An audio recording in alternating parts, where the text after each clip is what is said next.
2, 1.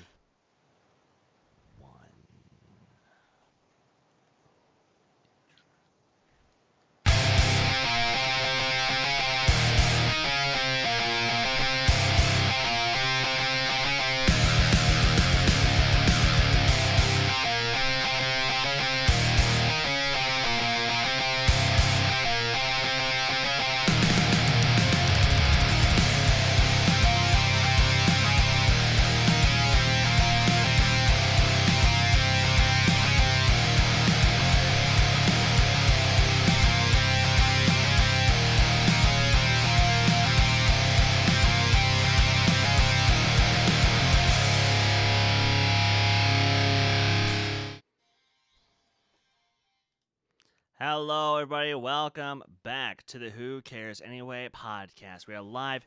It is Friday night. And first things first, I just want to ask everybody, how have you been? How's your week been? Has it been better than ours? Because I get the feeling that's gonna be a yes. I myself have gone through probably more costume and hair changes today than Natalie Portman in a Star Wars movie. But, what are you gonna do? And hashtag China Sticks. I see you guys in there. I already see a couple of people show up. Brian Fernandez, the cool guy. Always great to see you guys in the chat. And we got a smaller show tonight. We got, a little bit shorter than normal, but still some great conversations coming up. That is for damn sure. And of course, I'm gonna start this off by throwing over to my other member of the panel tonight. That being Mr. Nico Asuave Haragole. Nico, what's up? Hello, people. We got some faces in the chat. Brian Fernandez, the cool guy, aka Kenneth Lee, Yes. and Brian Nussbaum. Good to see you guys, as always. Hashtag China Sticks. Yeah, it's going to be a smaller show today, but hey, that doesn't mean we can't make it a good one. Absolutely. And something I'm very happy with is that so far, no issues. So far. I'm not going to jinx it. I'm not going to jinx it because, that's, that seemed to be sort of what happened last week. It's like it started off great, but then I jinxed it and it got, pretty crazy. But so far, no complaints. But, it is what it is. And, Nico, to be honest, I actually haven't seen you that much this week. Like, what have you been up to? I've kind of just kept to myself. I had a couple match tapings this week. One this past Saturday for the Movie Trivia Face-Off, another one for Multiplex's Fandom Fight. You guys will see those within a couple weeks whenever they go up. I won't say how I did. I'll just say that I'm happy with how I did. Oh, good. And so personal goals reached. Yay. What else have I been doing? Can't even remember what I've been doing this week. But, well, it's I guess maybe a lot of errand running because, college season is almost starting up again. Now, I don't have to do much because I don't live on campus or anything like that. It's really just a 12-minute commute. Oh, okay. Gotcha. So it's easy for me to get to and from. And I don't really need that many supplies, especially considering I'm mostly just taking athletic classes this coming semester to fulfill my last credits as well as my senior research project. Still kind of trying to figure out what I want to write about. I might be doing my project on Mike Kalinowski. I'm not sure, though. But why don't you hit him up so we can talk to him about that? Maybe he can give you some inspiration. Possibly. But the majority of the errand running has been for my sister. She took a year off. She was at Point Park for a little bit, and now she's returning to college after some time away. She's transferring to Pitt. So it's kind of weird. I'm a Penn Stater. She's a Pitter. So like that rivalry is going to exist in the house. I wonder if we can go to the game together where they because usually it's Penn State versus Pitt for the first game of the season for our teams. So maybe we can go to that game together. I'm not sure. Nice. We'll need to buy tickets. I had lunch with a friend from high school who I stay in touch with a lot. Lifelong friends. You got to keep those. You do, and actually, what was it, like a week ago, I went and visited my brother for a couple hours, went and hung out with the niece, played some guitar, started working on a riff, and, like, I started coming up with a really cool idea, but but I've been toying all week with like trying to actually sit down and really structure it and put the full song together, and it's not working, and it's pissing me off because it's like the idea is there, the idea is great, not quite happening though. And I myself, I've also done a couple tapings, taped a couple matches. Finally getting moving on in some of my some of the other leagues that have been cropping up. And I gotta say, I'm really liking what the Movie Trivia Face Off League is putting together. And apparently, I'm now their head training session streamer on the Facebook group. I've noticed. By the way, for the first couple seconds, because that's all I watched, I couldn't really hear Alex McFarland talking. So that was on my end. I messed something up, but then I fixed it, and everything was great. And she's actually really cool. Like as much as all the Schmodown reactors like to talk shit about each other and to each other's faces. Spence, sorry, what? We do it with nothing but love because we all love what we're doing in this community. And actually, a little heads up behind the scenes, guys. In a few weeks, probably whenever the Whitney Seibel versus Brendan Meyer match comes out, I will be making an appearance over at Call to Action. We'll be having James Spence over here on this show, so look forward to that. It's gonna be a lot of fun, and actually, and Nico, it's kind of interesting that you brought up Kalinowski. Is it just because he's trying to go for the Triple Crown right now, or? The main reason, well, I see you're trying to make a transition, but I'll just give my actual reasoning. Yeah. And that's that. Well, I kind of want to do like my research project on character development. And if you look at Kalinowski, he was a guy who, when he started, he wasn't getting over at all. And then he tries something entirely different, and he becomes the most over personality in the Schmodown over the span of like 2 years. So like you can use him as an example of long-term character development and just in terms of the art of getting over. Like there are probably a few quotes from Roddy Piper or Hulk Hogan and also various television writers that I can use as citations for the project, and then use Kalinowski as the example of that. Gotcha. And I remember that Manning Franks, he did his thesis project on How to Train Your Dragon, and that was a fantastic video. More specifically, the relationship between Hiccup and Toothless as characters and their long-term development. So I can use that as a little bit of inspiration as well. I think Mike, as much as I love to give him hate for our reactions because we like to root for the heroes, whereas Kees likes to cheer for the bad guys. He has become the most over personality in the Schmodown. He's become the guy, and so therefore, like don't tell any guy that he had to make certain changes to become the guy, and therefore, I feel like he's probably perfect for a thesis about character development. He's the perfect guy to look at and do it on. Okay. No, that actually, no, when you put it like that, that sounds like the kind of thesis I can get behind. Like, just make sure that you beat Kearns to it. Otherwise, you'll have conflicting papers there, I'm sure. But I would hate it if we ended up plagiarizing each other somehow. Because then I'd get thrown out of school because that would be a violation of the policies. That would be, and I hate to say it, but that would kind of be hilarious. Jonathan Beck, I see you're in the chat. Welcome to the show, man. Kees, I saw you were in the chat for a moment. I hope you are enjoying your vacation with your lovely lady. I wish I had one of those. But what are you going to do?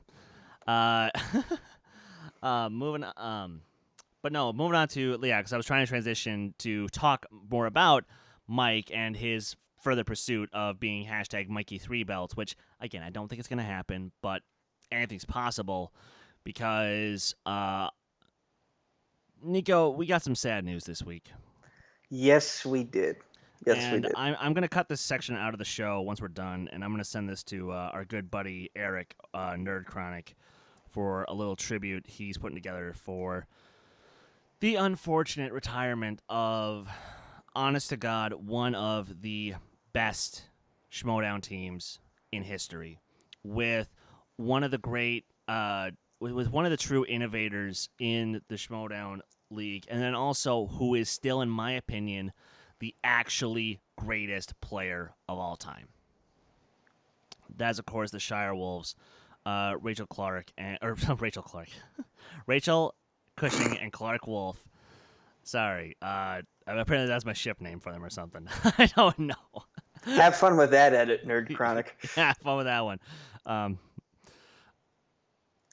The thing about these two that made them such unique personalities was not just the fact that they were the quote unquote first, the first women to come in here and truly make a difference and stand out and push for a wider range of talent to come forward, in this league. But also they were two of the people who I feel easily got the most shit out of any competitors, and it was simply because of the fact that they're women, which was such bullshit, but they took it like champs all the way to an actual championship. And to both of you, I just want to say thank you. Rachel, I've had the extreme honor of meeting you a couple times. I've gotten the pleasure of hanging out with you. You and your boyfriend are both very wonderful people. And Clark, unfortunately, I've never had the opportunity to meet you in person, and that bugs the hell out of me. But what I think I'm going to try to do is maybe sometime after this show, I'll hit up Clark, or maybe you guys in the chat, if you guys could do me a favor and hit up Clark Wolf so we can have her on the show to talk about women in horror, because I love horror films, and I know that she loves horror films. Let's make this happen. # women in horror. I fucking want this show to happen. But Nico, talk to me about Shire Wolves. Quote unquote, there is no women's league. We are the league. Those were the words uttered by Clark Wolf when they beat Brianne Chandler. And forgive me. And Brian, I'm forgetting his last name. Sorry. I am too. Sorry, Brian, whatever your last name is. You've only had one match, so that's kind of why we've forgotten you. But those were the words of Clark Wolf when the Shire Wolves finally won those titles. They had been trying forever, and they came close on multiple occasions, including in that year. Like, if you think about it, before they got that team's title opportunity, Clark Wolf and Rachel Cushing had both gotten shots at Sam Levine. Rachel came in extremely close, and it just came down to that last question. Clark Wolf took it to sudden death, and it just so happened that Sam Levine was so tired of missing animated movie questions that he knew the crudes based on all the studying he was doing, and Clark did not. But it came down to a very deep sudden death round that Sam Levine was able to pull. But both times he faced the Shire Wolves, he thought, I'm going to lose this title. And he had every reason to, because those two competitors, Rachel Cushing, Clark Wolf, the first two rookies of the year, they were the beasts that he had seen them to be. And then they win the tag titles, and then despite all the shit that they got, they kept at it. They kept going for it, especially, and which is in and of itself an accomplishment, because we followed these competitors enough that we know that Clark Wolf was getting so sick of the hate online that she was tempted to leave, and even more so for Rachel, especially if you factor in she's had some issues with depression in the past. So like, she was probably even farther out the door when the fan reaction was like that. But they kept pushing onward, and they won a lot of people over, especially when they beat Who's the Boss, because Ben Bateman, one half of the Action Army at the time, in terms of kayfabe, because he was teamed with Mark Riley, but he was still also affiliated with Andrew Guy. So there was that group of people who was like, oh, Ben Bateman's been putting in the work so damn hard, and Mark Riley is finally back, and he's got an edge to him now. So there's no way the Shirewolves pull it off. I think Kees thought that was how it was going to go, but you and I probably thought differently. And lo and behold, the Shirewolves pulled it out. And they kept at it. They kept on beating these great teams that they were put in front of. I mean, shit, they broke up my favorite team. They did. And the only loss they ever had, they avenged. Like, the Odd Couple did get one over on them. And then the Shirewolves beat them right back for it. Like, they showed a champion's heart when they overcame their first and only defeat and got those titles back. They set history by becoming the first two-time teams champions. And Rachel Cushing, she also had the Inner Geekdom title over her shoulder at the same time. So, and I still believe that they could have, one of them, if not both of them, could have become singles champion.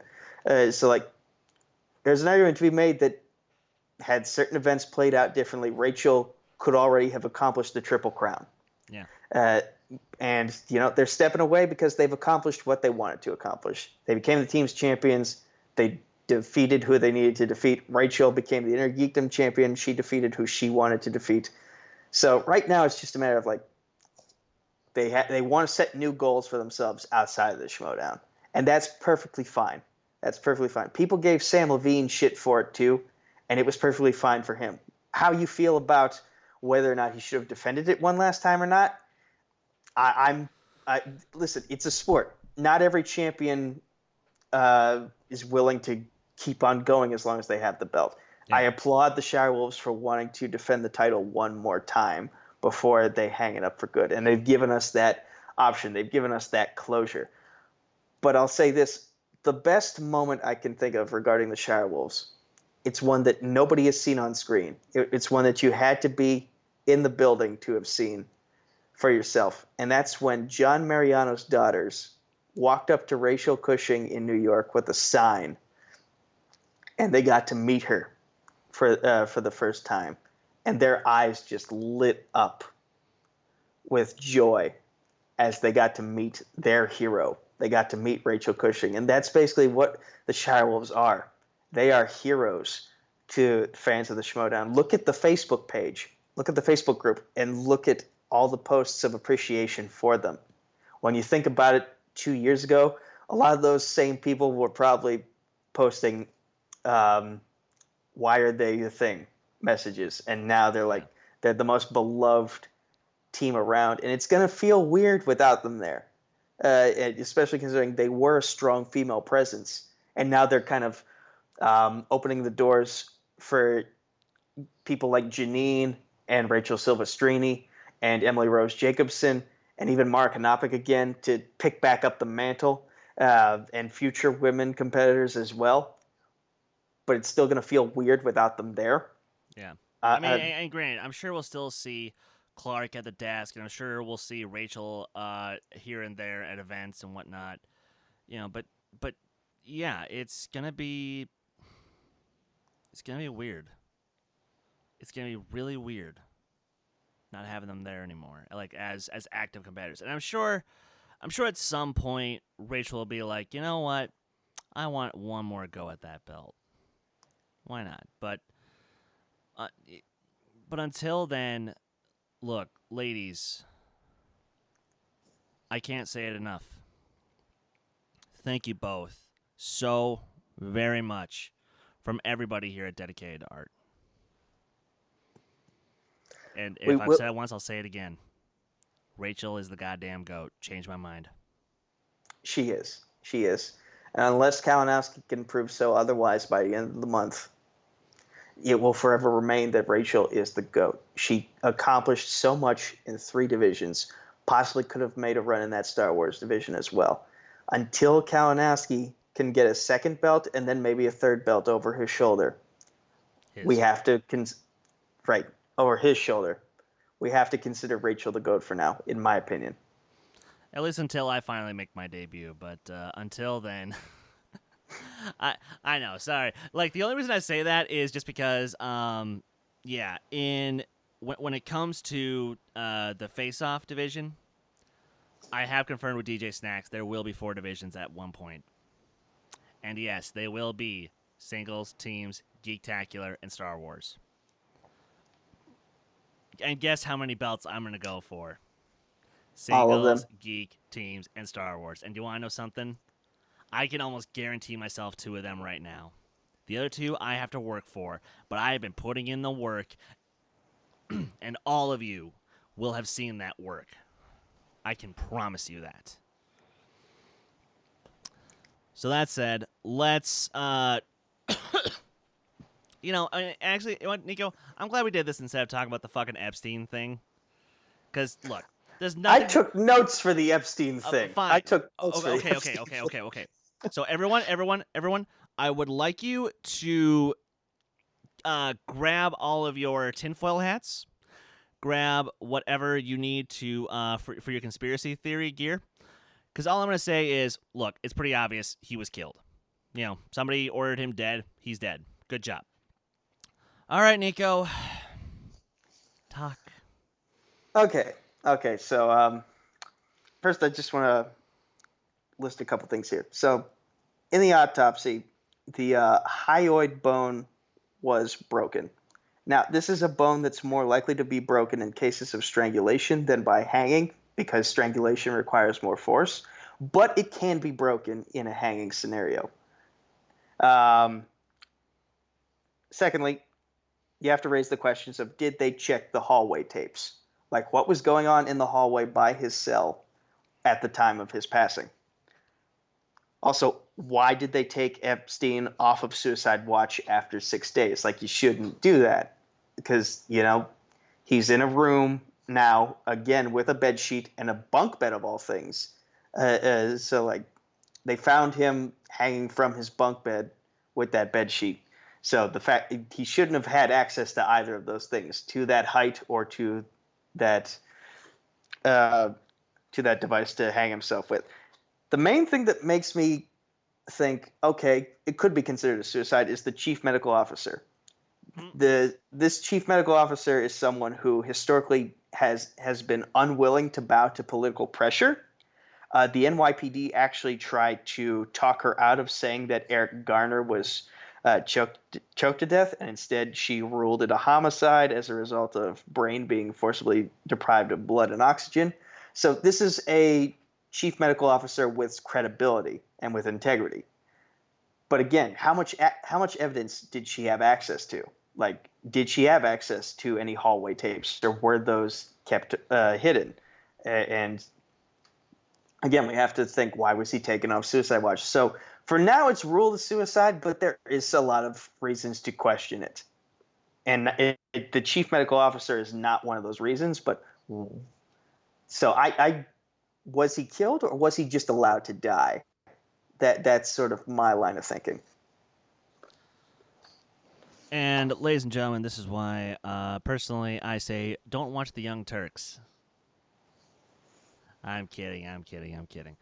Even though, yeah, I get my news from BBC and Christian Science Monitor, I try to go for the least biased places to get my news. But what are you going to do? Because, there's other kinds of news that's going on in the world, and it's not all depressing and gloomy, and Second Civil War is going to happen in 2021. Just you wait. But there is some other news that I want to get into, and let's start this off with actually another unfortunate passing, and this one I actually do give a shit about. That being counterculture legend and legendary actor Peter Fonda has sadly passed away at the age of 79.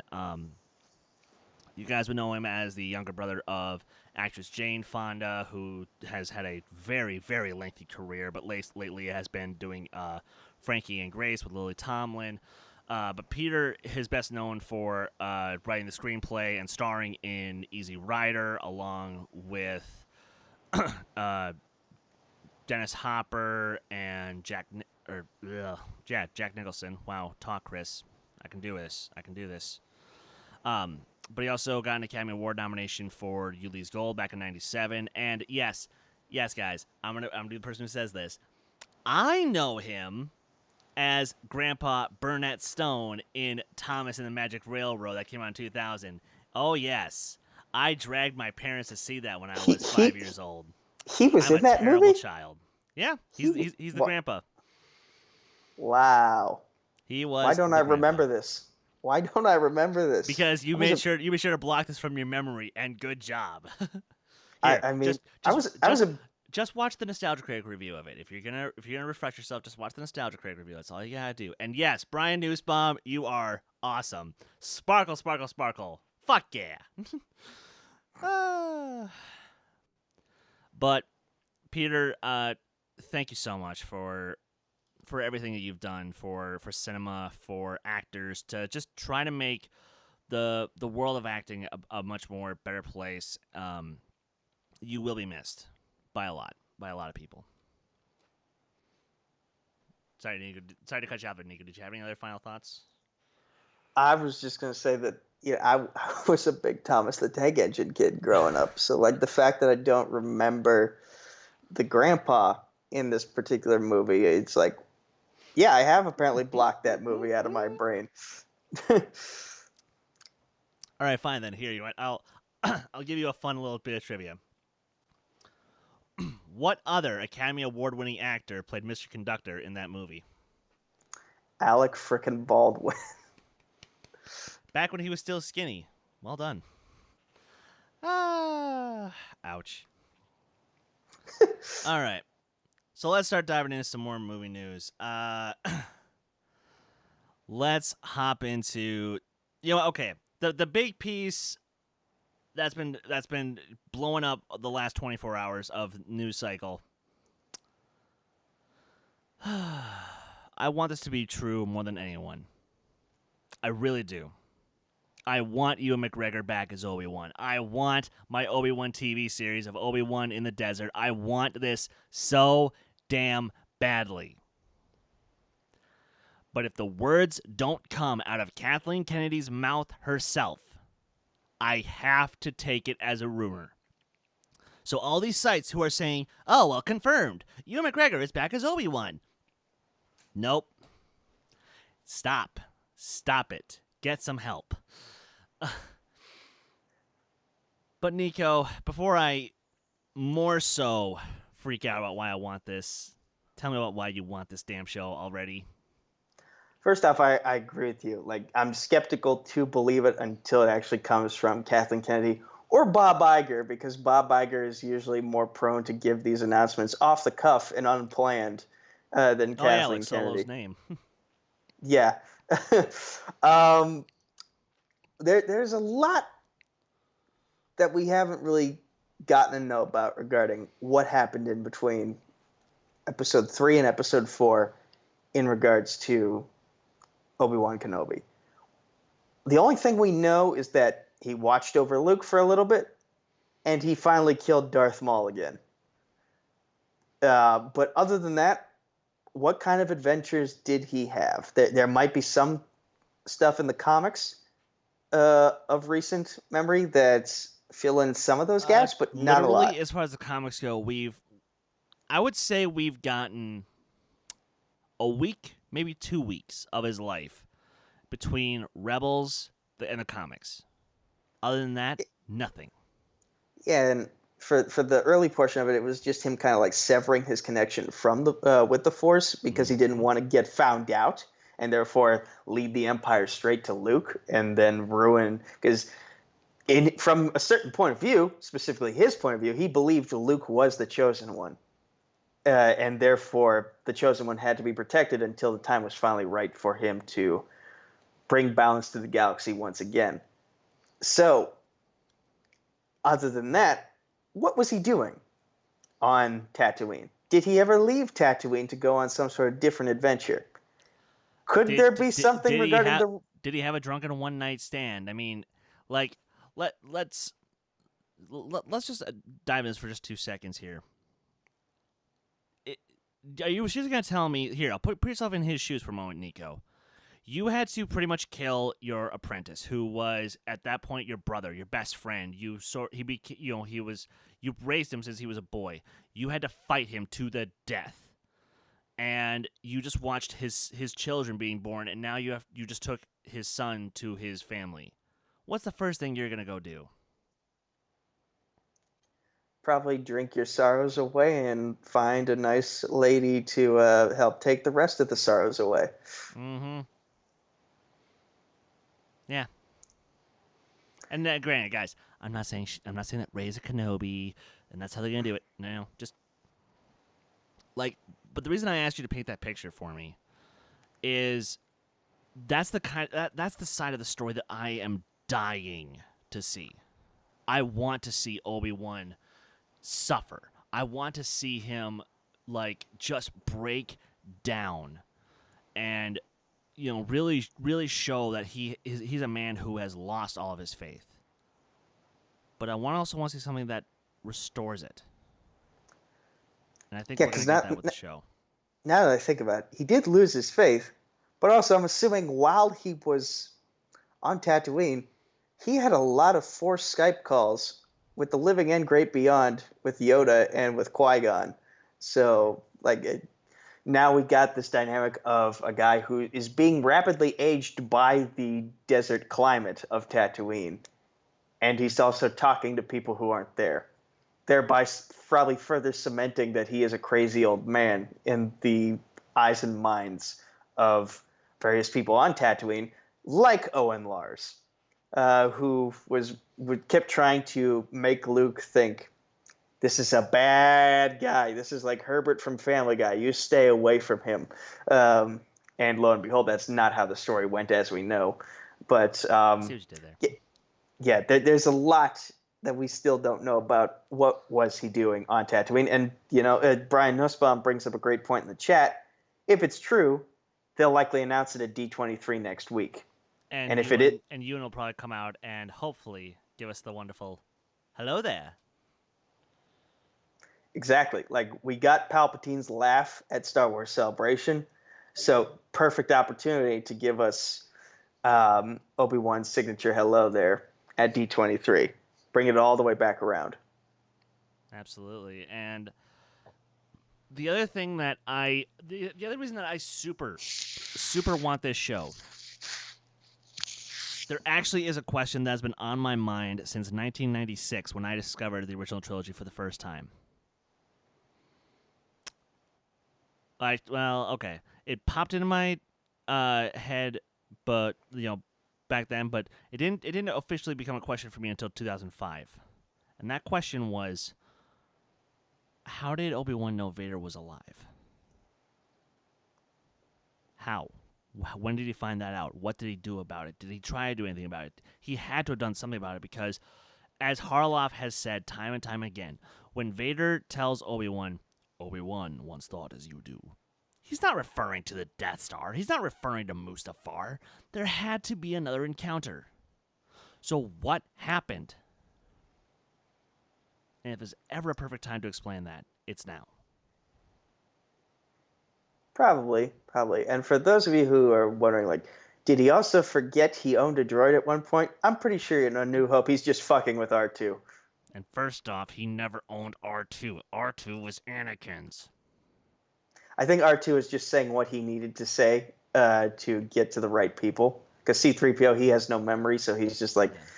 Yeah. So basically, R2's messing with it. I just hate when people are acting like that's actually a valid criticism of the prequels. Fuck you. Basically, in A New Hope, that conversation is just Obi-Wan and R2 playing coy with everybody else. They know what's true, and and that's all that matters in that case. Yeah, absolutely. And speaking of Ewan McGregor, let's talk about something I'm sort of looking forward to, I guess. That being the movie with arguably the dumbest title coming out next year, Birds of Prey and the Fantabulous Emancipation of One Harley Quinn, which also stars Ewan McGregor as Black Mask, which that is awesome, because Black Mask, super underrated DC character. Fight me. And it turns out that the crew is actually looking to bring in a little extra help for the action sequences of that movie. Who are they bringing in? Who else but the mastermind of the John Wick franchise, Chad Stahelski. Nico, fanboy. John Wick is one of the best action franchises of the modern day, if not the best action franchise of the modern day. And a lot of the reason for that is because of the combat. It mixes weapons and hand to hand very, very well. And considering a lot of the DC movies we've seen recently have been gigantic special effects spectacles, the fact that we're bringing it sort of back to basics for a more grounded mafia type villain like Black Mask, and having characters like Harley Quinn and like Black Canary, who, yes, she has a sonic scream, but she's a very, very good martial artist character as well. So we're gonna get a lot more up close and personal fights in this movie that we haven't seen since like the Dark Knight trilogy, or Batman versus Superman, in regards to that fight between Batman and KG Beast's crew in the warehouse where they were keeping Martha Kent captive. But that's a very small example in a movie that was full of gigantic explosions and red CGI that's very hard on the eyes. So I like this. I like this choice to bring in a guy who knows what he's doing, and I like the idea that it's going to be, as I just laid out, more back to basics, very interpersonal combat. Yeah, and of course, a movie like this is going to have a lot of action because you have characters who, they don't just stand still and walk around like normal human being. I mean, what are they called? The birds of prey. Yeah. So there has to be, each of the characters kind of has to have their own style, their own approach to combat. Like Black Canary doesn't fight the same as, say Batgirl, or doesn't fight the same as, say, Catwoman, or fight the same as, say, any of the characters, or Poison Ivy, or whomever is going to be actually in this movie, because we still haven't got the full cast list. I don't know why that is, but so for that you need people who can understand that every single person fighting is a different individual completely, and Chad Stahelski has that down pat. Honestly, like, sure, I'll say John Wick 2 isn't as strong as 2 and 3 from a narrative perspective, but from a fight perspective, yeah, baby.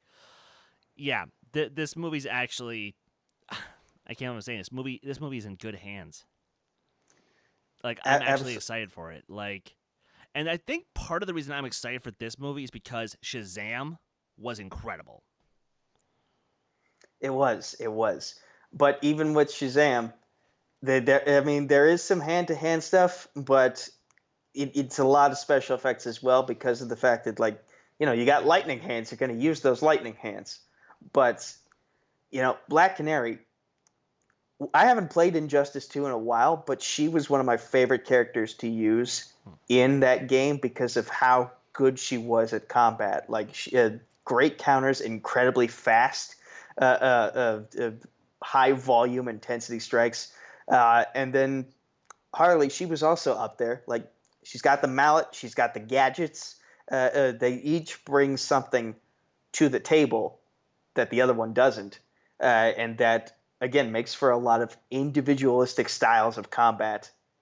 And we're going to need that to make it interesting. And also, we don't really know, like, how is Black Mask going to fight?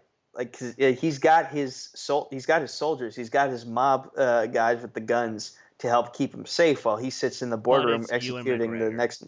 That too. So he's only like 48, but he's got years to spare for fighting. Oh yeah, absolutely. So I'm excited for this movie. Again, the only thing that's holding me back is it's DC, and it's DC owned by AT&T now. Which has so far struggled to figure out how to properly maneuver with the properties that they acquired with their purchase of WB. So the, I'm hopeful that this movie will get out of the development stage and actually be shot and made into something. Well, they're shooting it now. Oh, they are? Okay, never Yeah. mind then. We're off to the races then. Yay. Yeah. Brian Fernandez, I see you're in the chat and you're saying you said like 3 comments in a row that it needs to be rated R. Okay, I hear you, but this movie can get away with being PG-13. I'm just gonna say that right now. Like, I myself am a little rusty on my Birds of Prey comics, but I don't see a particular reason at this moment in time why it couldn't do with a PG-13 what it could do with an R rating. Like, granted, Logan is probably now my favorite comic book movie of all time. But that's because it built to being an R-rated movie. If, let's say, that was the first Wolverine movie we ever got and it was R-rated, would any of us care? No. I'm just basically saying that the movie should be PG-13 just to basically get us to care. So that way, let's say we have a couple more movies down the road and we have like a Black Canary movie where she'll meet her untimely end. Then we make that R-rated, so we can fully give her the kind of movie that she would deserve. But that's kind of one of the cool things about a lot of these comic book films as of late is that the PG-13 ones are successful because they give us a doorway into caring about them. Fair? And also, my counter argument lately has been people keep saying this should be rated R. This should be rated R. If you go back to Infinity War, they wiped out half of all existence, and they did it with the PG-13 rating. You can go to very dark places with a PG-13 rating. If you're saying make it rated R, make it rated R, are you just that desperate for blood and gore over story development? What's your thought process here? Because you can. Oh well, Brian Fernandez says the action is brutal and there's a lot of sensual stuff going on as well. But don't really. Basically, he wants a Michael Bay movie. Yeah, and you don't need a Michael Bay movie to make it good. And when is the last thing Michael Bay made that was actually good? So you can make good content at PG-13 based off of products that are really raunchy. It doesn't have to be as raunchy as the source material it's based off of, is basically what I'm saying. Poor Brian. He thought I was being serious with that Michael Bay thing. That's funny.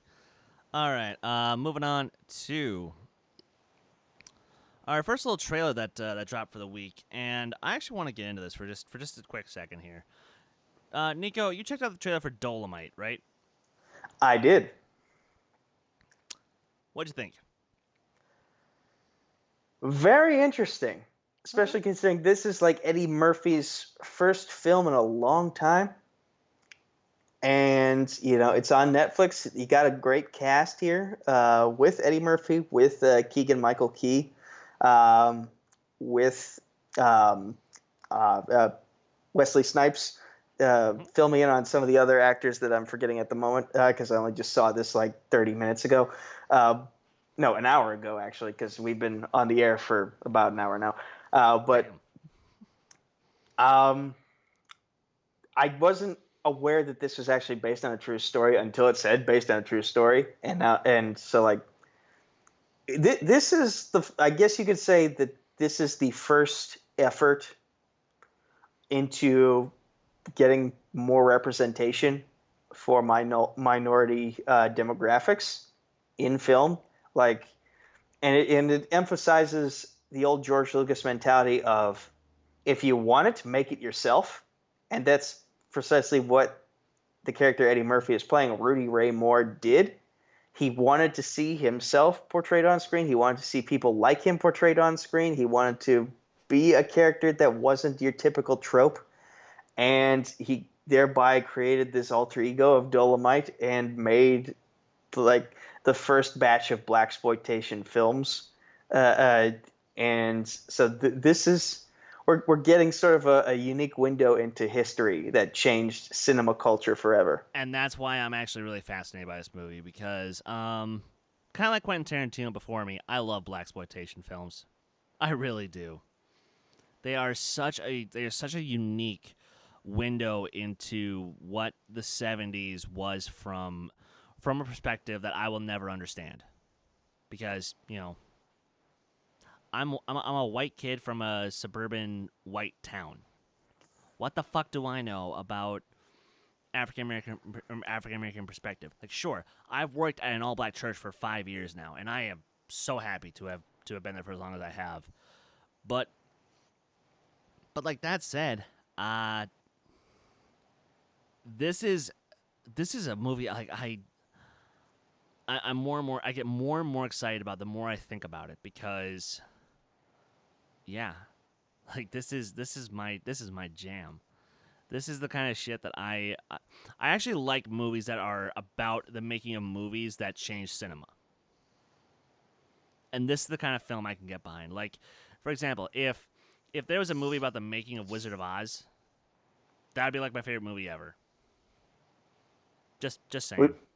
And we've already seen examples of that with the Disaster Artist, which is about the making of The Room, and not just the overall grand scheme of things in regards to this movie, but I'm also curious about the little things. Like if you notice in the trailer, they get to blow up a police car for one of their scenes, and I want to know, how did they get access to a police car?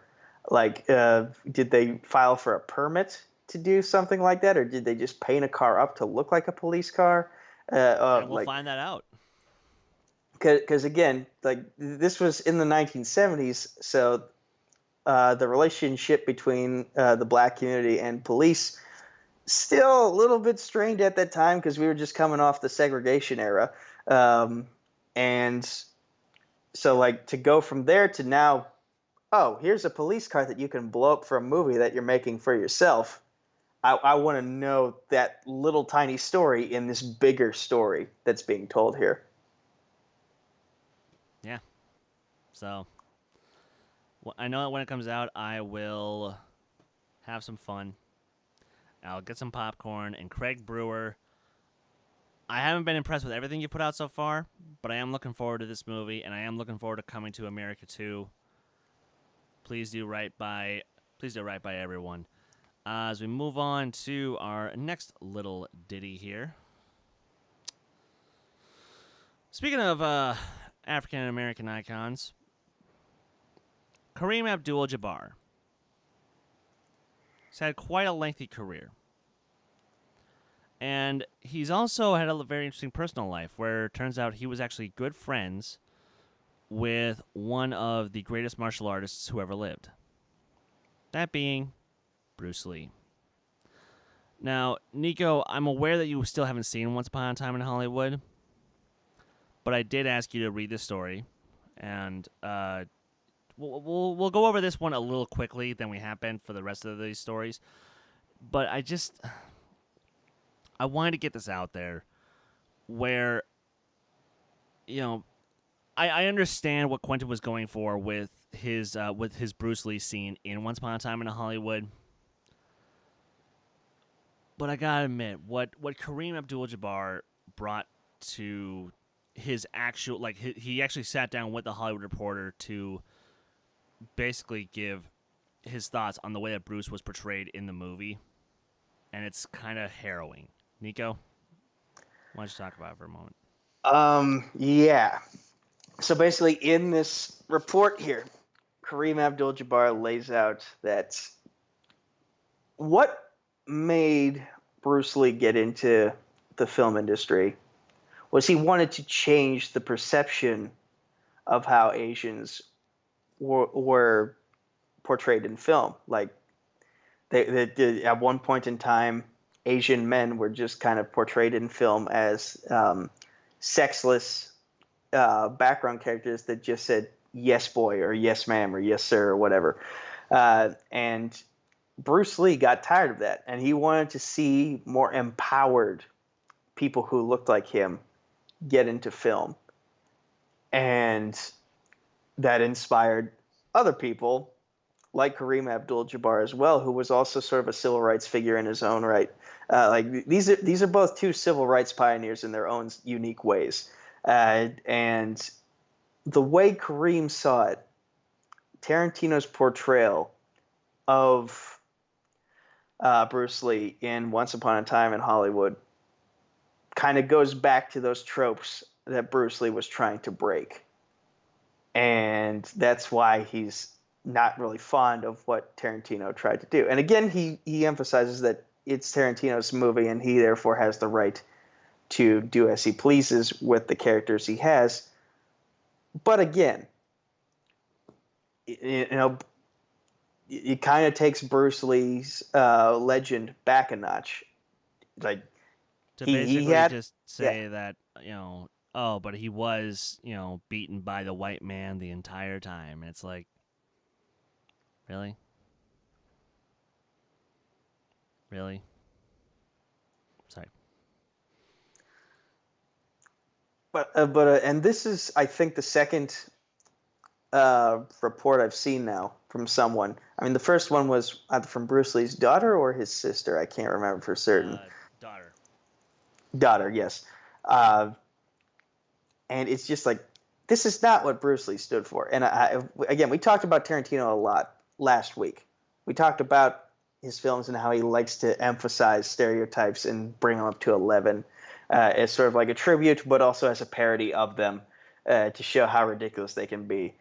But, it just feels like in this case, Bruce Lee was one of those characters that maybe he shouldn't have touched because there's such a gigantic legend about him. And as I mentioned, and I will repeat again because I'm struggling to summarize my point any other way, he changed the landscape for people who looked like him, breaking those tropes, trying to get other people who looked like him better roles and a better future in terms of Hollywood opportunities. And in this movie, Once Upon a Time in Hollywood, Quentin Tarantino is basically just like, I'm going to regulate you back to everything you were trying to fight against. And Kareem did not take kindly to it. And look, we just want to make it completely clear that, any opinion that's offered can be completely valid because art is a subjective thing. All art is music, movies, TV, whatever. But that said, when you are trying to bring in a fictionalized version of someone who was a real person into your project, I hate to sort of set up a double standard here, but I think the point should be more to make bring in people who were outright terrible. Like, it's the difference between why Hitler in Inglourious Bastards worked, whereas Bruce Lee in Once Upon a Time in Hollywood doesn't. We bring in Hitler because we can make fun of him. We can poke every single hole in his philosophy. We can poke every hole in him as a person. We can poke everything about him because he was a horrible fucking human being. Bruce Lee, on the other hand, he wasn't. He was a trendsetter. He was a game changer. He made it possible for so many Asian American actors to get a chance. He made it possible for martial arts to actually be treated seriously in film. He made it possible for so much change that needed to happen to actually happen. And the sad fact is, Quentin kind of pissed on that with his scene. Now, granted, I interpret the whole scene as a pure fantasy of Cliff's. And I feel like that's the only way that I can justify this scene now by looking at it. Is that he's just standing there on the rooftop, and he thinks to himself, I wonder what would happen if I go down there. Then the scene plays out like it does. He's like, I wouldn't need to go there anyway. So, and I know that there are people out there who would just say, well, it's just a movie, so shut your brain off and just take it for what it is. No. I won't do that.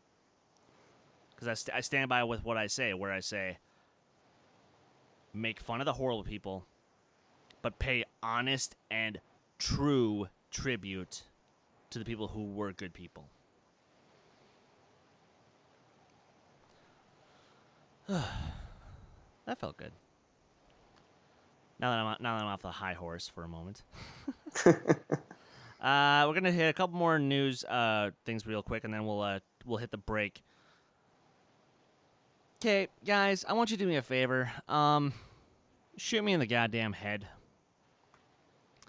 Because I'm pretty sure that I'm like the only person who can still love Disney as much as I do, but still utterly hate them with every fiber of my being. Because right now, they not only have the top 6 highest grossing movies of the year, but 5 of those movies have now broken $1 billion. And of course, they are Avengers Endgame, Spider-Man Far From Home, Captain Marvel, The Lion King, and now Toy Story 4. Like, am I going crazy here? Am I on crazy pills? Like, why does nobody see how this is wrong? How does nobody see this is a bad fucking thing? Like people, is the nostalgia just that strong and I just won't bow down to it? What's up? What's going on? Why is this happening? So there's a study that says, and I think there's a lot of evidence to back it up too, that the more money you make, the less risky you are with it because you don't want to lose that money that you've accumulated. And in this case, Disney has now grossed $5 billion in this year alone, which is really good for them in terms of making up for everything they spent on Fox. But with that said, it's also inspired them to be a little less risky with their money. And so now we're in this spot where we're relying on that nostalgia. We're not really taking that many risks with new properties that we could create, and they're just kind of relying on the old stuff now that they've gotten all this money. They don't want to lose it, so they're going back to the wells. Yeah. Also, JTH is here in the chat. How you doing, brother? Always good to see you. Yeah. No, I'm just frustrated because they basically cornered the market and now they own it. Because nothing is going to come close as far as competition for the rest of the year. Nothing is going to come close to the kind of money that all those other movies made. Hobbs and Shaw is not going to come close to something like Endgame or Spider-Man. It's not, the only movie that has a shot at even inching the success of those flicks is, of course, Star Wars. Oh, but wait, who owns Lucasfilm? Oh, yeah.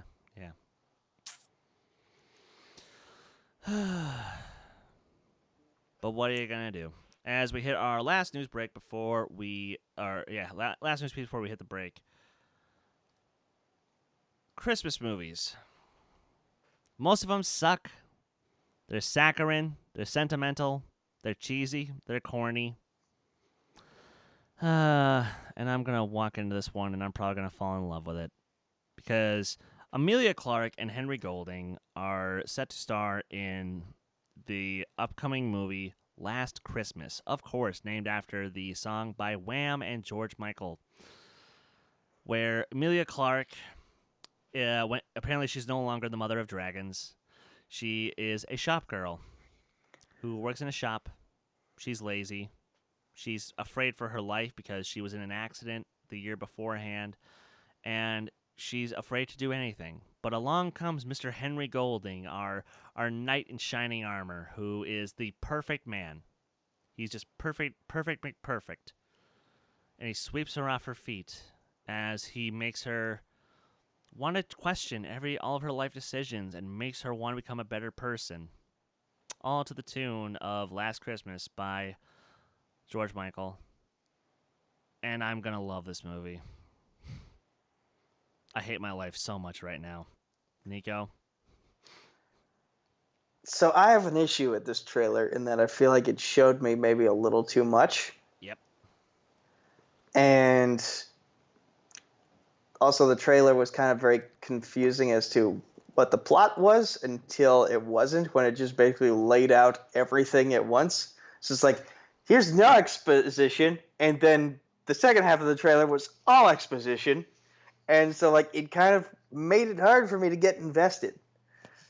And I'm curious as to how it will end, but in terms of how we get from point A to point B, I'm kind of now, I have an idea now of what they're going to do.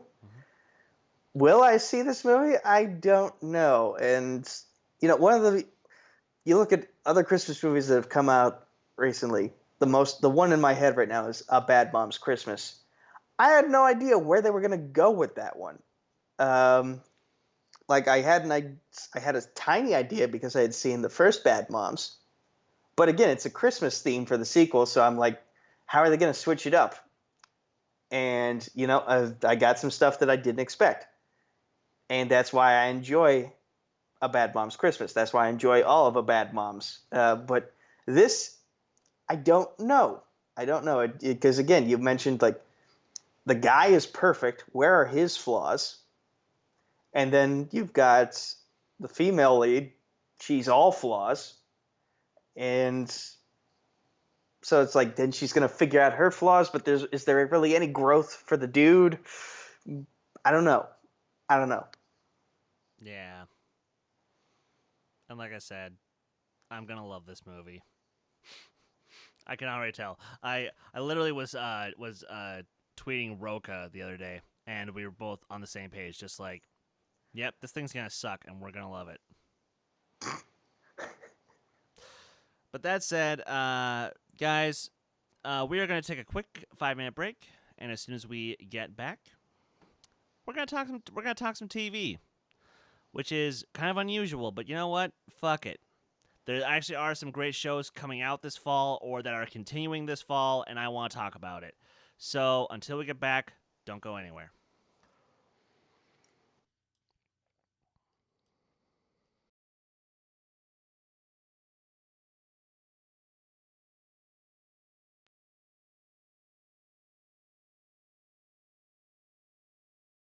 What's your name? Wait, what the fuck? What? Are you kidding me? Are you kidding me? Yes! Okay, family, fuck yourselves. Okay, Robert, DJ, kick their asses. Woo! What? Fucking what? Cinephanatics in the house. No, it's not going to be on the up and up. Yes. Designed this match specifically. Robert, you son of a bitch, you lied to me. He's promised me a belt. That's right. He's going to get a belt. He's going to get a belt. You're going to get a belt. Didn't I say you're going to get a belt, right? I mean that. You're going to get a belt too, right? You bet your ass. We're going to get all belts. And if we A reaction of the reaction. we trigger things, so we kind of do. Robert freaking Adams.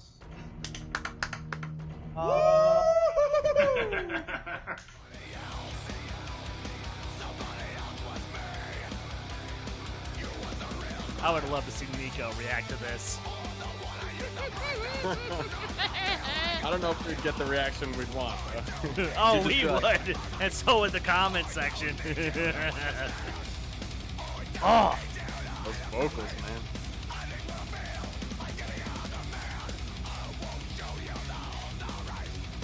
What the fuck? Oh, shit.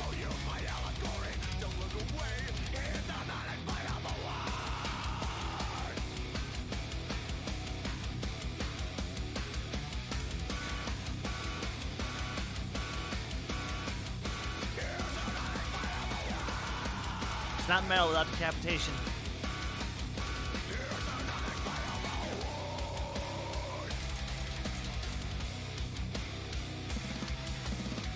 Before Lamb of God, there wasn't really a band like them. Like, sure, musically speaking, they're a straight Pantera ripoff. There's not even a debate there. But Pantera, they never really took their lyrics in that serious of a direction. A lot of their lyrics were more personal, more introverted, were more aimed at, don't fuck with me or I'm gonna fuck you up. Whereas Lamb of God is like, hey, motherfuckers, take to the streets and take down the man Bush. And this is what we see wrong with the world too, I think, and that's where, like you said, we'll get to it, but I feel that's where a lot of the Testament and Megadeth influences come in. Whereas, like, yeah, we're going to talk about these issues, and here's what's right in the world, and here's what's wrong, and here's how, you know, this makes us feel. And that's also kind of a punk rock influence as well, is, you know, yeah. You get some fucking, you know, Beastie Boys or some, you know, Blink 182 type shit going on. It's just like, oh, this is okay. You know, sorry to be that nerd, but you know that sort of punk rock is more like your NoFX, your Rancid, your Bad True, Religion, yeah.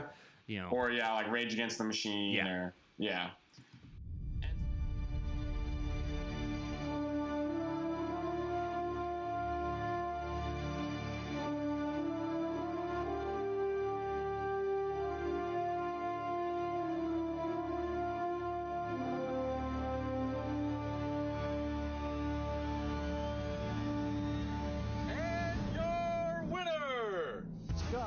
The Savage Hardy Tony Smashman Hill. Speed-Up Woodburn, Hazard, Jimmy Derry, Bill, Philadelphia Carriola, Taylor, Asa Tahini, Nasario Montenegro, King Slayer, Ishan Rajma, Kyle, the King of the North, Girlfriend, Dolphin, looking at Jake, the Master, Mandoni, Brian, the Carolina Mountain, Sean, the Sicario, December. Wow.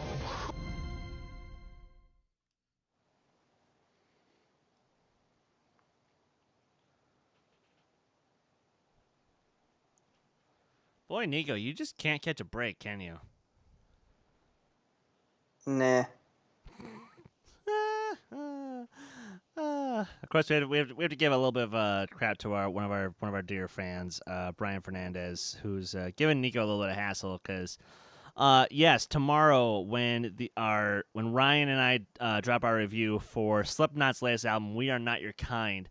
Unfortunately, Nico wasn't even on that episode because, are you even really that big of a metal guy? Sometimes I Well, okay, can be. here- It depends on the song. It depends on the I'll song. put it And I this know way. We Are Not Your Kind is actually the newest theme song for WWE's NXT broadcasts. So I have heard All Out the Life, song. but yeah. So that's the actual name of the song. They say the words "We Are Not Your Kind" like 5 times in the song, but no, like I was going to say, like unless it like has a wrestling connection, I'm sure you don't seek it out, is what you're basically saying. Not really. I mean, sometimes I'll find something by accident and then get hooked onto it. Right. But like, I'm not someone who actively seeks out music. Which, how ironic that as a songwriter myself, I'm kind of in the same boat. Like, I listen to new music nowadays because Ryan and I wind up talking about new music. That's But it. I will say, there was a song that I hadn't listened to in the longest time until today. It was the song "War" by the band Poets of the Fall. Wow. That's a throwback. Yeah, like I have it. So I have the song on my phone. Hadn't listened to it in like months, and then just decided, you know what? I'm gonna listen to it today. And just enjoy the melodies and the beats, and I did. Okay. All right. Well then. So yeah, since we have a quieter show tonight, I just kind of wanted to take it a little bit easy. Now, guys, I'm gonna quit burying the lead here on why tonight's show isn't what we've been promising for the last couple of weeks. So 2 weeks ago from today, I sat down with the hosts of the podcast Suck My Fanfic, which is a podcast about fan fiction, where they actually go, they review fan fiction, they talk about it, and they go real deep into it. And I sat down with them for a full hour, and we talked about, why they want to do that for their podcast, and what got them into fan fiction, and the kind of stuff we could, talk about back and forth with each other. Because, big shock, I kind of like it from time to time, in little doses, Maybe I'll look up a really cool Avatar fanfic, or I'll look up a really cool Star Wars, or, if I'm feeling a little extra ballsy, maybe I'll pull up something like Star Trek, or Doctor Who. Just kind of the stuff that I like that can maybe fill in the gaps of continuity for me. But Robert Adams, I see you're in the chat. Awesome. Always good to see you, sir. But unfortunately, after we recorded that conversation, which I swear to God, folks, might have been one of the best conversations that this show would have ever seen, the file got corrupted. Fuck me. So instead, Nico and I are going to sort of go through some of our what we're looking forward to this fall as far as TV goes. And, if you guys have stuff you want to talk about as well, like, bring it up, and we'll or talk about it amongst yourselves if you'd like. Jonathan Beck, I already saw you brought up Watchmen, and I'll say this: I might check it out. Am I gonna get Dr. Manhattan's blue dick in it or not? I mean, it's HBO, so probably. But Nico, the saying has been that we are currently in the golden age of television. You agree with that statement? I won't disagree with it. I mean, you got to look at, we're in an age now where, because of streaming services and also premium channels, we're allowed to cross certain lines that we might not have been able to cross before, in a good way, not a bad way. Because then we can get more intense stories, more interpersonal stories, more dramatic, more comedic, more intense. So yes, I won't disagree with the idea that we're in a golden age of television, because a lot of what's on TV these days has been really good. Yeah, and it's like you mentioned, it's been a lot of a wider variety. We're getting, we're exploring brand new perspectives. Like, for a let's say for a Stranger Things, there's a Dear White People. For every Sopranos or Mad Men, there's Atlanta to counterbalance it. Like, there's so much new variety in terms of programming. You got Big Little Lies, or you got something like Game of Thrones and Westworld. Like, all these new things that are coming out of the woodwork, or the Handmaid's Tale, which is, I know, that the hot new show that my mom won't shut up about. I just haven't bothered starting it. Look, revolution all you want. It's we're all gonna die in the next 5 years anyway, so it's fine. But let's stop burying the lead here. Nico, give me a show that is either returning or premiering that you're excited for this fall. I'm actually gonna go with one that people might not have expected. It's a game show on Fox returning for its second season, The Masked Singer. Now, this was a show that kind of caught the internet by storm because, obviously the premise is very interesting. You have shows like The Voice and American Idol where, you get to see people's faces and you get to hear them sing, and you're like, you're going to be a star someday. You're going to be a star someday. In this case, this show takes takes people who are actually celebrities, either former or present, completely hides them underneath this secret identity, this persona, whether it be the monster or the alien or the peacock or the bee, and just lets them perform, and then gives you little clues every week as to who is hiding underneath this mask. And it caught traction every single week because you hear these performances and then you see the faces underneath those masks and you're like, wow, that person can actually sing. Or I applaud this person for having the courage to go up there and sing. And, for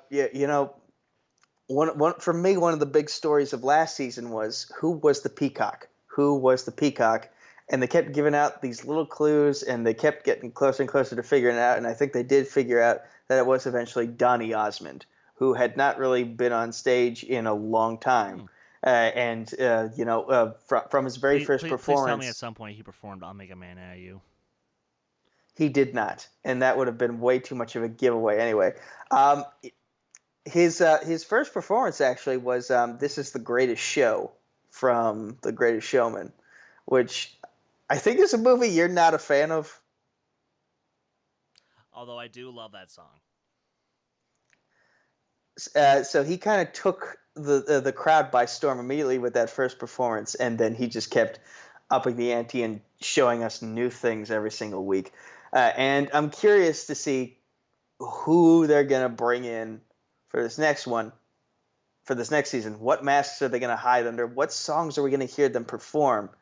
And the mystery element of it, in and of itself, is a gigantic element of why people watch it. Okay, fair enough. I suppose I'm not gonna go to a reality show, but I'm gonna go to one that's got a little bit of a realistic edge to it, and one that's basically a docu-series. A sort of a biopic, but for TV. And one of my favorite movies of this decade it's not one of my favorite movies, but a movie that I have a hell of a lot of respect for is Straight Outta Compton, because I love old school hip hop. And when I think of the old school hip hop that I really appreciate, that I've really come to appreciate over the last few years, there's three groups. There's NWA, obviously. There's Public Enemy, because fuck yeah. And there's Wu-Tang Clan. And Wu-Tang is coming to Hulu with RZA actually at the helm for this show, which is, actually really cool. And it's got some really interesting young actors like Ashton Sanders and Shameik Moore. Yeah, Miles Morales himself will be in this show. So I'm actually looking forward to see what they can do with that. I'm very excited to see what that show does for maybe it can be that version of Straight Outta Compton that I wanted. I'd be curious to check out that show too. I have not seen Straight Outta Compton yet. I probably should. It's just something I never really got around to. But now they've got a TV series sort of based off the hip hop scene of its time. And, those are always fun. I mean, look at shows like Empire. That's a show that took off, and it's just about the music industry, told from a unique perspective, but it is about the music industry. So people are going to watch that type of program. And, I'm curious. I'd check it out, too. All right. What you got next? So this one, a lot of questions about this one. But it's interesting just by reading the title of it. It's a show on Disney Plus coming out upon the network's release, and that is The World According to Jeff Goldblum.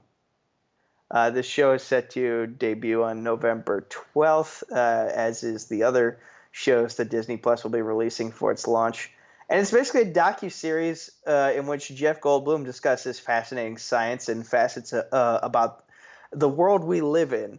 And, a lot of people, unless you live in Pittsburgh, you won't know this, but he actually does some voiceover work for an exhibit regarding the stars at the Carnegie Science Center and Museum here in Pittsburgh. So he obviously has an interest in this stuff, and it shows in some of the roles he's taken on as well, with things like Jurassic Park, an interest in dinosaurs there. You've got Independence Day, an interest in aliens. You've got Thor Ragnarok, that shows an interest in basically sports entertainment told from the perspective of various cultures. So, and just listening to the way the man talks, he's an interesting figure in and of itself. So just hearing his thoughts on the reality in which we live through his voice, I'm very curious to see where the show will go. Okay. Cool. It's not.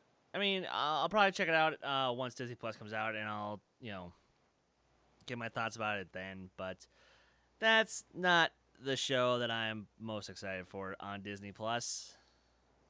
No. I let you have this one so you could geek out over it. Yeah. Ladies and gentlemen, come with me on a magical little trip to 5 years after the Empire was defeated at the Battle of Endor. And we're going to go meet our new friend, the Mandalorian. Dude, okay. I don't condone watching footage from a panel that's not officially released. But we did it anyway. And my God, Jesus, the trailer looked incredible. Those first 7 minutes looked gorgeous. And yeah, this show is gonna kick my ass because it's giving me all the vibes of the original trilogy, and it's giving me lore. I can already tell I'm gonna get so much goddamn lore from this show. It's gonna blow my goddamn mind. But Nico, don't let me have this alone. I want to share this nerddom with you. Please give me some nerd. You say the show's going to kick your ass. There's a literal chance that could happen if you look at who's in this series. I mean, you've got ex-MMA fighter Gina Carano, whose acting career has really taken off with the more roles she's been given.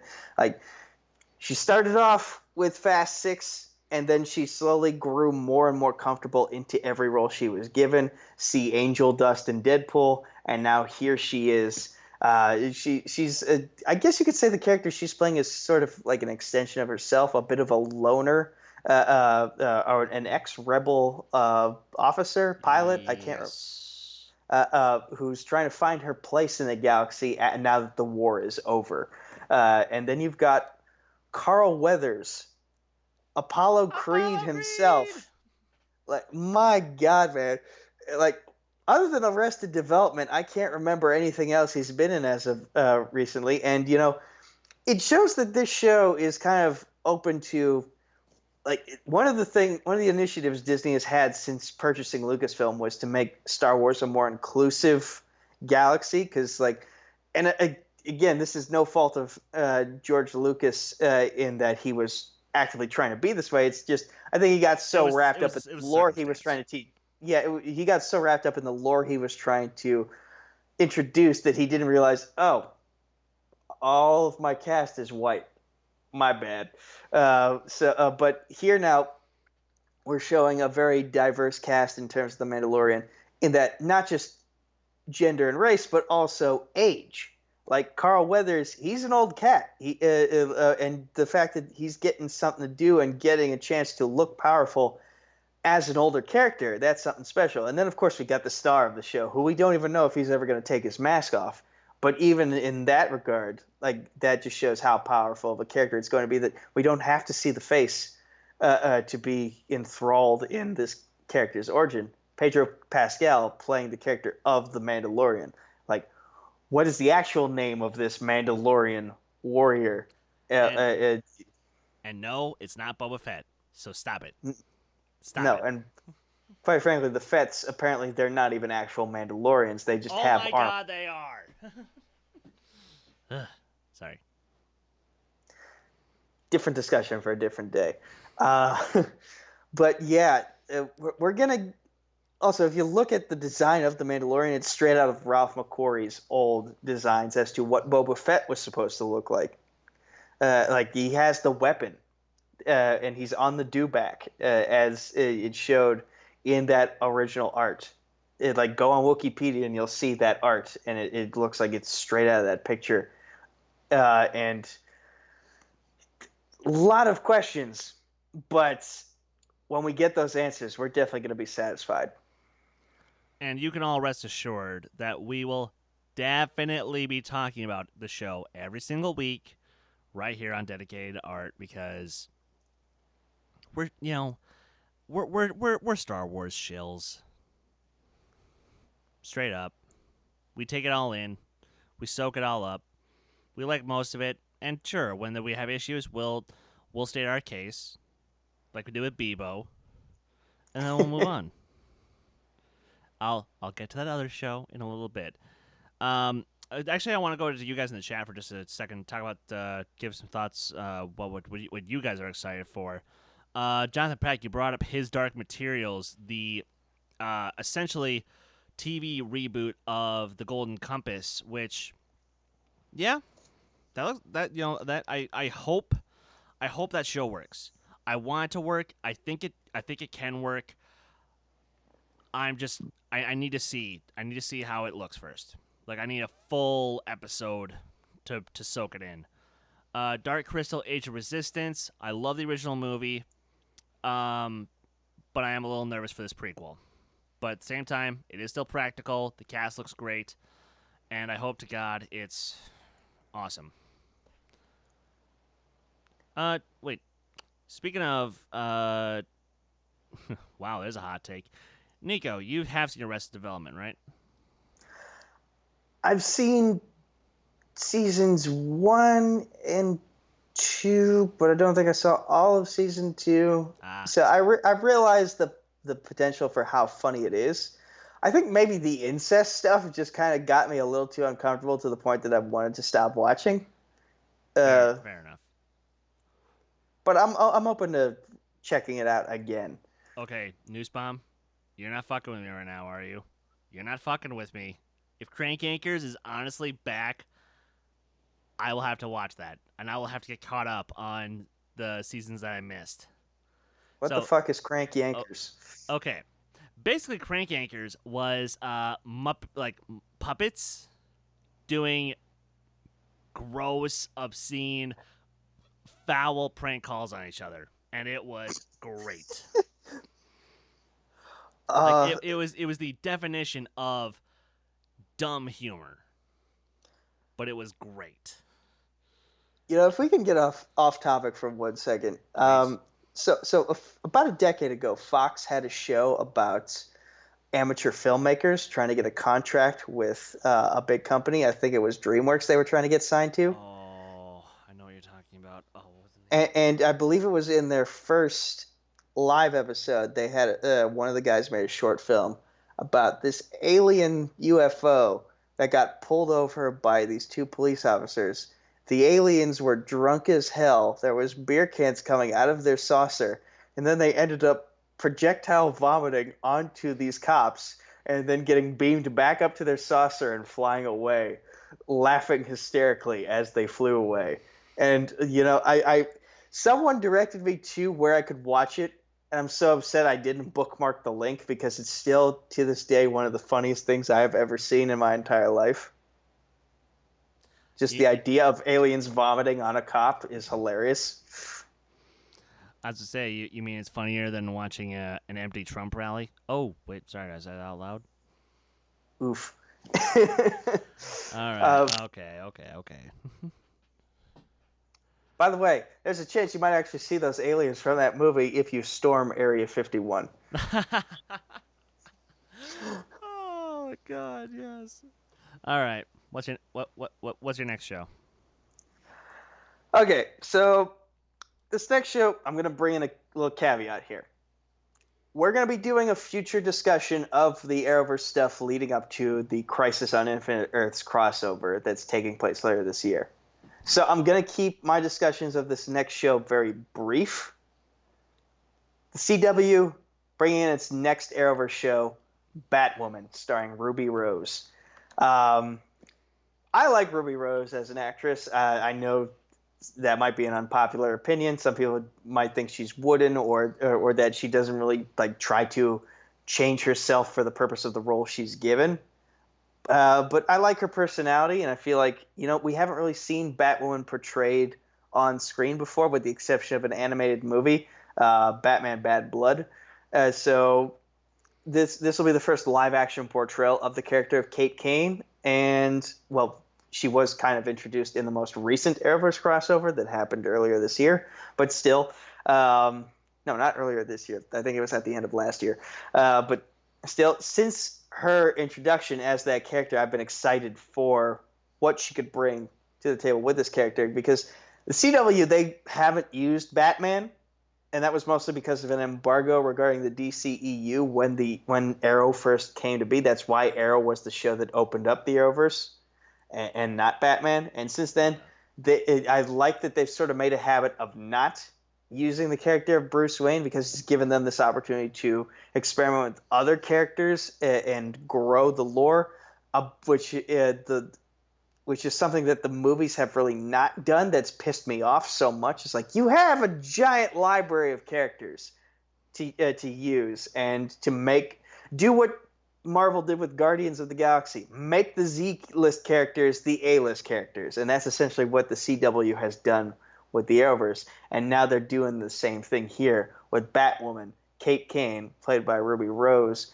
And, in this particular universe that she's in, Batman has apparently been gone for a few years. Like, he's not in Gotham. He's out away somewhere. And so, therefore, that left Kate Kane with the responsibility of picking up the mantle.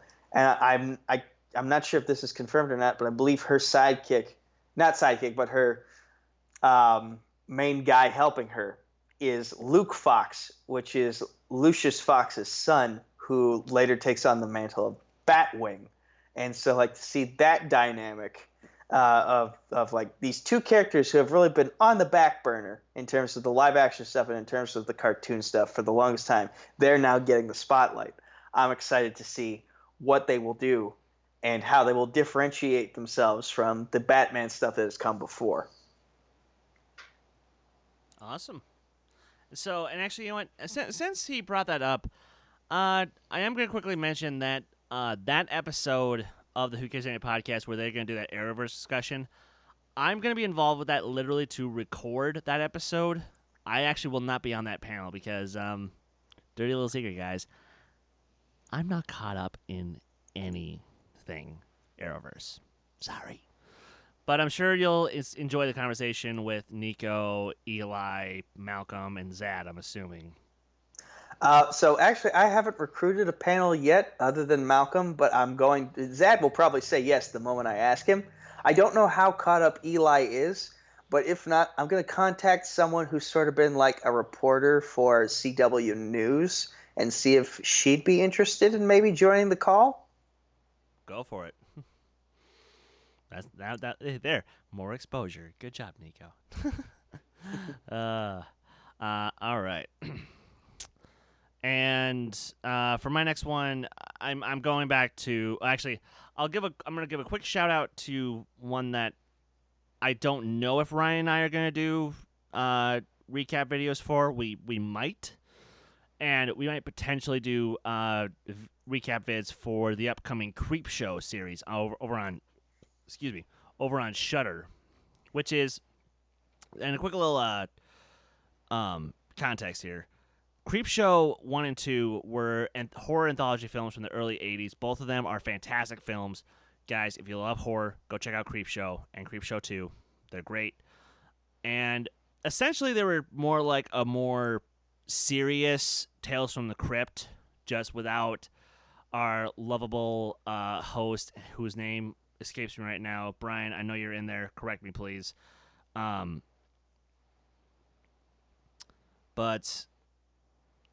Yeah, Brian, you didn't know that? Yeah, there's gonna be a show for Creepshow on Shudder. It's gonna be great. Um, but the other show that I'm really looking forward to, going back to Disney Plus, and I'm sad because it's this show's final season, Star Wars Resistance, season 2, and I'm Well, just actually, isn't that on Disney XD, and the Clone Wars is returning to Disney Plus? the Clone Wars is returning to Disney Plus, but Resistance is gonna be on Disney Plus regardless.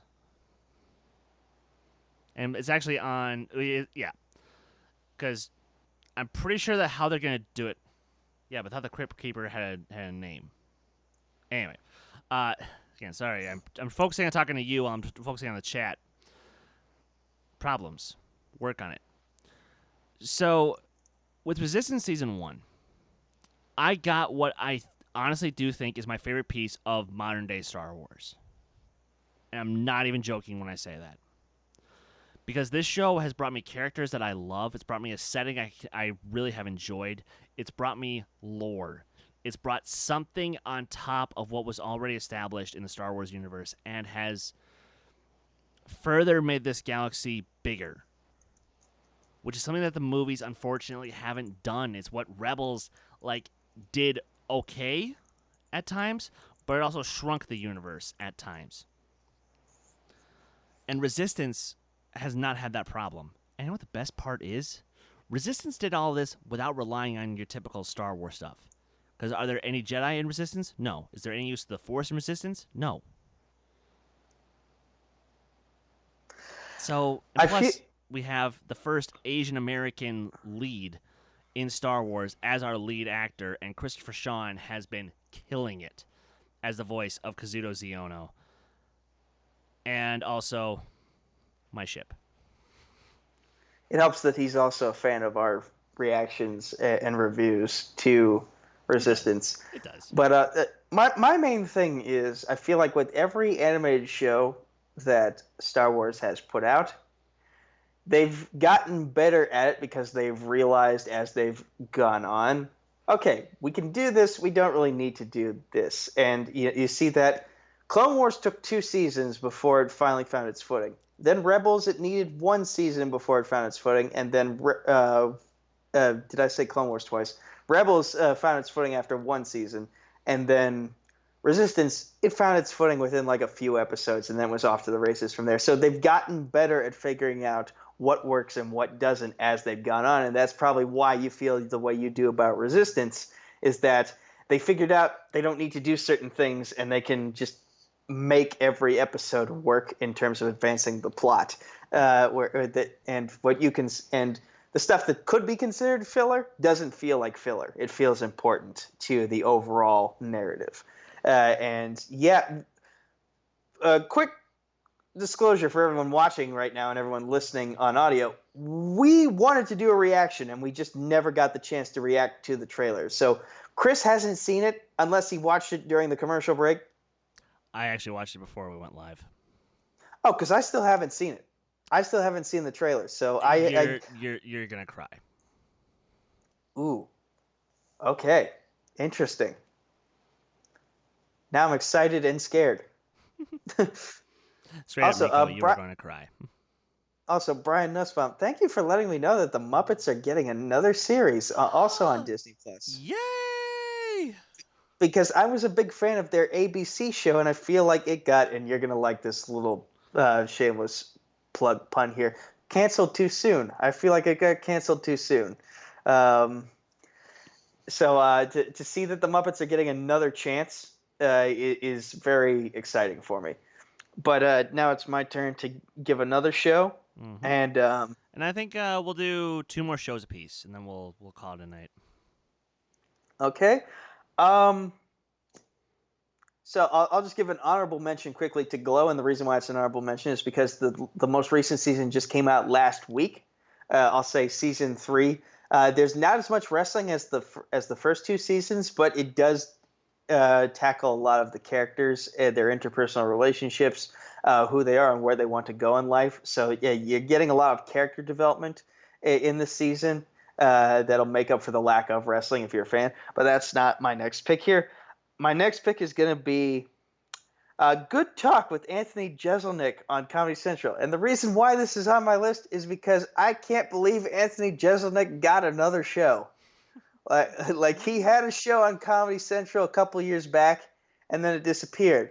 And I was like, okay, who did he piss off to lose that spot on Comedy Central?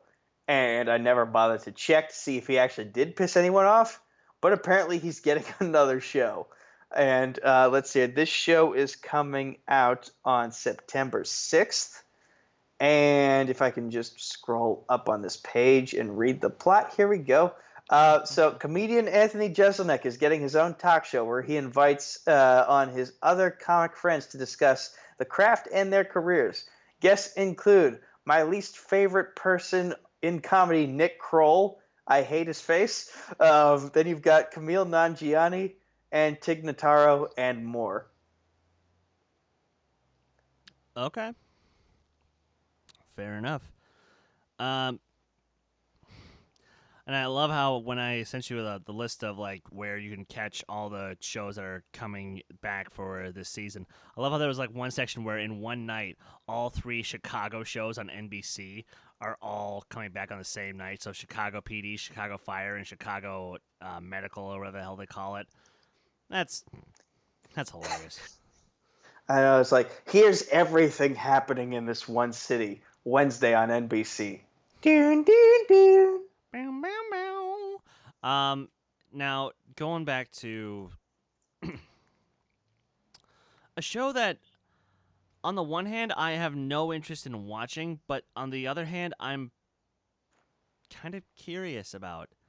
And that being Carnival Row. It's one of the ones on Amazon Prime where Orlando Bloom and Cara Delevingne, it's essentially doing what Bright did, but it seems like it's doing it from a more fantastical place where they're not trying to go for such an obvious Zootopia-like hammering in the message of racism and whatnot, trying to tackle these bigger social issues that, frankly speaking, it's not competent enough to handle. But it looks like Carnival Row actually looks like it's going to be handling it in a mature fashion, which looks really surprising. Yeah, there's something about a lot of the fantasy shows that are coming up, that are coming down the pike, that they're catching my eye. And yet, this is not the show that I want to talk about, because what I want to talk about is coming in March of next year, unfortunately, or February or March. Somebody correct me in the chat if you have the exact date ready. But I'm, of course, talking about Star Trek Picard. Oh my God. Captain Jean-Luc Picard is one of my favorite characters in fiction. And yes, I'm sorry, Kirk fans, and granted, I've been rewatching the original series to get ready for this show. Like, I'm starting, and I'm not just going about it like a pansy.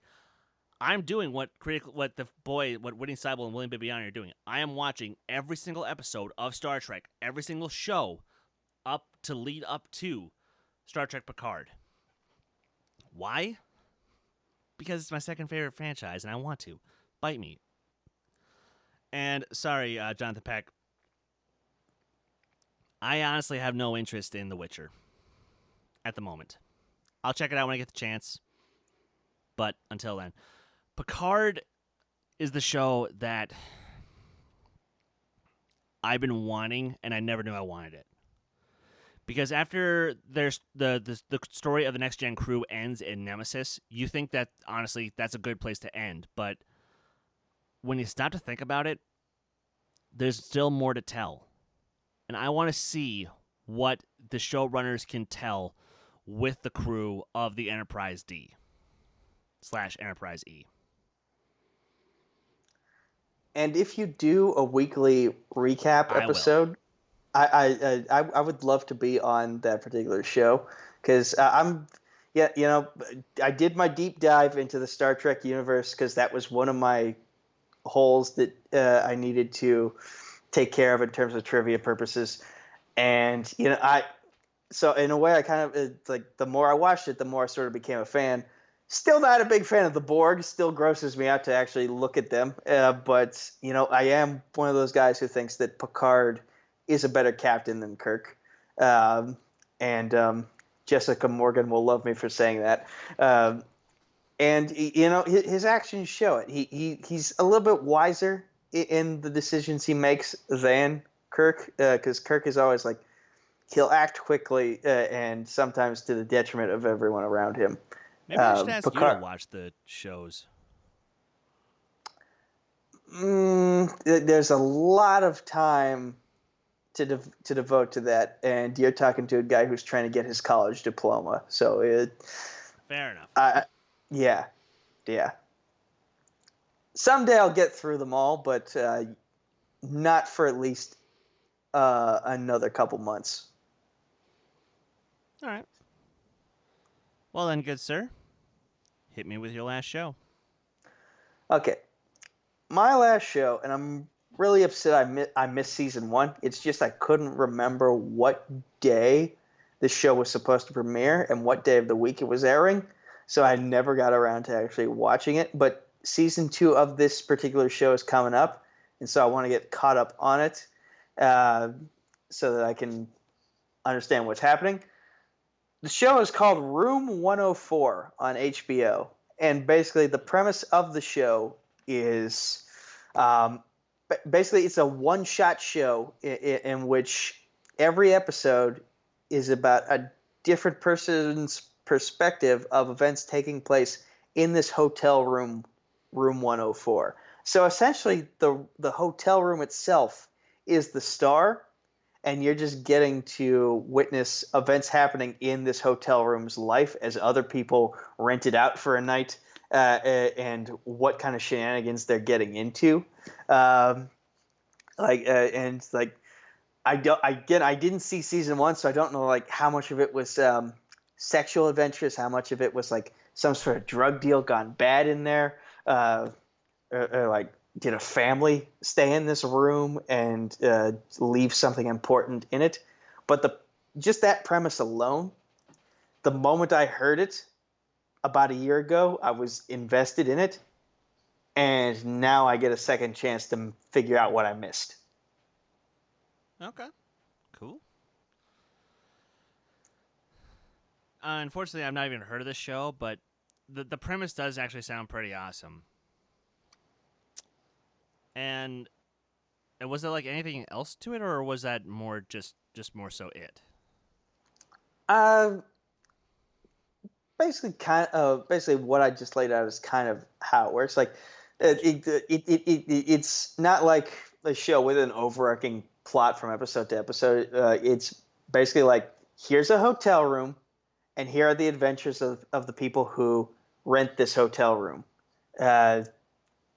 And what kind of shenanigans do they get? Basically, that's it. But the fact that it's like the hotel room itself is the star, and everyone else is a supporting character telling their own story of like what's going on in this particular room. The premise is what's sucking me in. Okay, gotcha. So you may have noticed that I've got my guitar out at the moment. So I do apologize, audio listeners. And Brian Newsom, I do apologize that I will not be talking about Goldbergs because, to be honest, I don't even know what that show is. I know it's like the show. I know it's the show with like, the family lives in the 80s and they're living through all the pop culture stuff of the 80s. That's just not my kind of show. But what is my kind of show? And Nico, sorry, did you have any thoughts about Goldbergs real fast? I was just gonna basically what you just said is, yeah, it's a show that takes place in the past, sort of told from the perspective of the writer. This is his family. This is things they did as pop cultural events were taking place in several decades ago. It's one of those shows that my mom likes to watch along with Blackish. I wonder if she's gonna check out Mixedish. But to Brian Fernandez, no, I'm not watching Westworld. Anybody who watches our podcast or listens to our podcast knows that I don't like shit with robots in it that look like humans. And that's basically what happens in Westworld. Is it's an entire theme park where robots look like humans, and if you step out of line or disobey, you're getting punished by robots who look like humans. That's like my nightmare. So no, thank you, sir. Fair enough. So, my last show that I want to bring up, and yeah, sorry, Brian, I haven't bothered with the first season. I haven't bothered with the second season. I'll get to it someday. But until then, I'm sorry, you just can't compare with Life is like a hurricane here in Duckburg. Lasers, race cars, aeroplanes. It's a duck blur. Might solve a mystery or rewrite history. DuckTales, woo! Every day they're out there making DuckTales, woo! Tales of daring, do bad, and good luck tales, woo! I'm addicted to this show. I am fucking addicted to this show. Seriously, from minute one, it hooked me. Because, yeah, I'm obviously, I'm a huge Disney fan. I grew up with the original DuckTales show and the original movie. And this cast is great. This animation is spectacular. If you are not watching the current iteration of DuckTales, do yourselves a goddamn favor and go watch this show. Because do you want an honest-to-God, like, almost perfect show for people of literally all ages? Kids can appreciate the sort of, childish humor at times, but adults aren't bored either because there's a lot of very clever dialogue. There's a lot of really smart stories, and the characters are awesome. They're just great characters all across the board. And the stories themselves are really creative. Cause here, I'll just give you a little quick idea. Tell them the one you told me. Oh shit, which one did I tell you? The one about Scrooge McDuck's rival. Oh, yeah.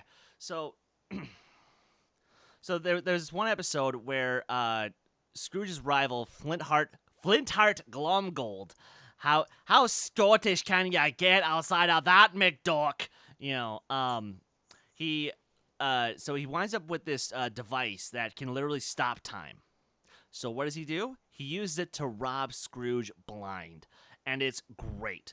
It's a great setup. And so to stop him, Scrooge and his family stage a fake funeral for him. Because they think he's died from gold fever, which is totally a real thing in the universe. Not.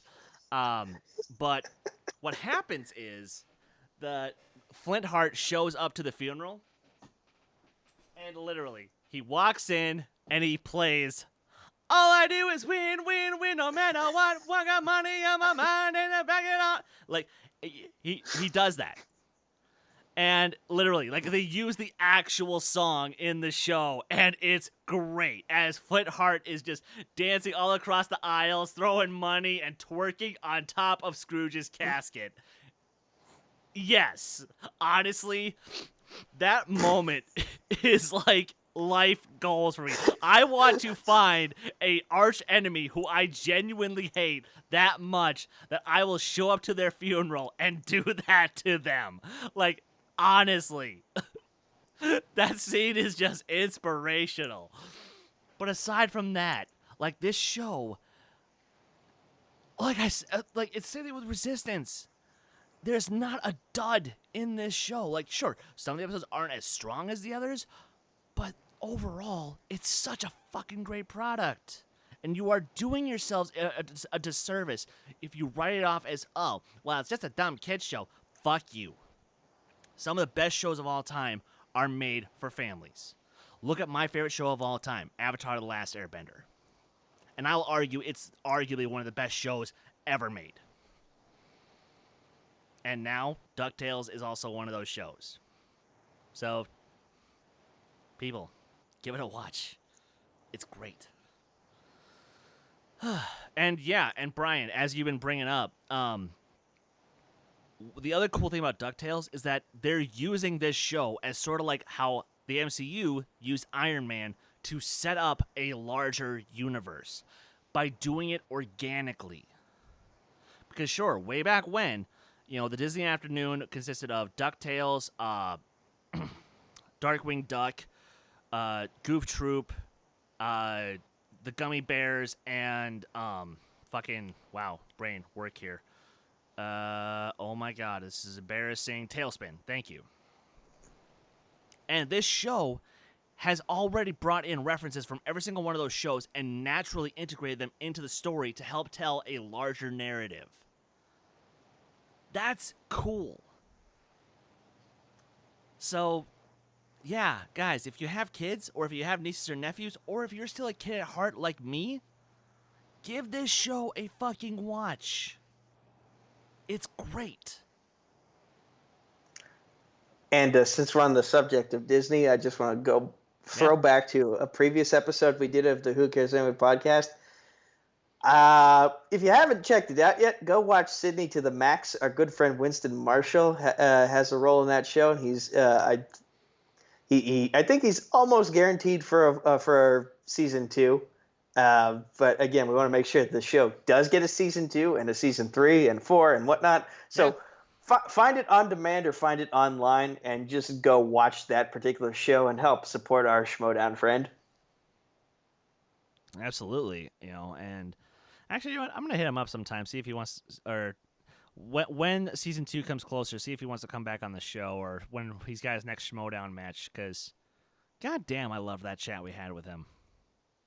It was fun. It was a lot of fun. But until whatever comes next, because who knows what's gonna come next? Maybe I'll try to pre-record something and it'll get fucked up like this week's show did. But until then, guys, thank you for tuning into this week's episode of the Who Cares Anyway podcast. We sincerely hope that you enjoyed the show. We hope you enjoyed the conversation. And until next time, Nico, where can the good folks find you online? You can find me on Facebook, Twitter, YouTube at Nico Suave Ergole, or just Nico Suave with 4 random Mingos numbers at the end. On Discord, Instagram, and Snapchat coming soon. Combat Wrestling Trivia on Facebook, Combat Wrestling Network on YouTube. The poorly made Twitter handle is at Combat Wrestling, the number 2. There's no letter G. Rolling Crits on YouTube, at Rolling Crits on Instagram. You know the situation with my friends. You've heard me say it a million times now. They're still trying to figure out how this whole YouTube thing works. But be patient for them. They'll figure it out when they figure it out. And right here on Dedicated to Art. And also, if you're one of our viewers who lives in my area, tonight, tomorrow night, and Sunday afternoon, my cousin Zach Zamponia has sort of set up this pop-up art festival. It's at the Alcoa Research Lab. There's going to be a fireworks display tomorrow night that he's apparently invested $25,000 in, which is insane. So yeah, and if you have art that you just want to bring in to the festival tomorrow, you're welcome to do so, free of charge. My cousin's just trying to do a great thing to help out our community, and I appreciate him for it. All right, fair enough. And, of course, you guys can follow me on Twitter, Instagram, Stardust, Letterboxd, and Discord at Skywalker Dohmen. You guys can follow this very channel on Twitter and Instagram at D2A Channel. Please like our Facebook page, and go subscribe to the podcast feeds, whether it's on Spotify, Apple Podcasts, Google Podcasts. Well, not Apple Podcasts anymore because that's no longer. Damn. But wherever you get your favorite podcasts, make sure you subscribe and share the love. Spread the word on Twitter, on Instagram, on Facebook, and help us grow this thing, because I have some ambition, and I know for a fact I'm starting some conversations with some potentially very large guests to come on the show, and people that you're all familiar with. But until then, you know what to do. Take care! Yeah!